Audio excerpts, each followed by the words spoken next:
আমি বাঙালি রান্না পারি না এটা বলার মধ্যে কোথায় একটা হ্যাঁ কৃতিত্ব ছিল হয়তো, হ্যাঁ হ্যাঁ যে হ্যাঁ আমার ঠিক বাংলাটা আসে না যেমন। হ্যাঁ হ্যাঁ হ্যাঁ হ্যাঁ, হ্যাঁ বাংলা আসে আসে মানুষের হ্যাঁ আজকাল। হ্যাঁ মানে বাংলা বলতে পারি না নয়। সেই বাংলাটা আসে না। খাবারটা টেবিলে লাগিয়ে দাও। হুম হ্যাঁ, হুম মানে এরকম টাইপের হুম কথাবার্তা হুম যেমন মানুষ যখন বা মানুষ যখন ইংরেজির ওপর দখল কারো নাই থাকতে পারে। হুম তাতে বিন্দুমাত্র অসুবিধা নেই কারোর। হুম আজকে একজন জাপানি তিনি এক ওয়ার্ডও ইংরেজি জানেন না। অনেক হুম হাজার, হাজার হুম কোটি, কোটি আছেন। হুম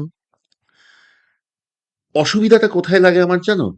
সেটা হচ্ছে তার একটা অন্য ভাষা বলতেই হবে, নয়তো সে ঠিক মানে জাতে উঠল যাতে না। উঠবে না ঠিক এবং সেটার জন্য সে বাংলাও বলবে, হিন্দি টানে। হুম আর দুজন বাঙালি, আমি অবাক হয়ে দেখি, দুজন বাঙালি বন্ধু হুম হিন্দিতে কথা বলছে নিজেদের মধ্যে। এবং আমি আমি এটা ইংরেজিতে শুনেছি, দুই বাঙালি ইংরেজিতে কথা হ্যাঁ, বলছে। ইংরেজিতে কথা বলছে। এটা কেন?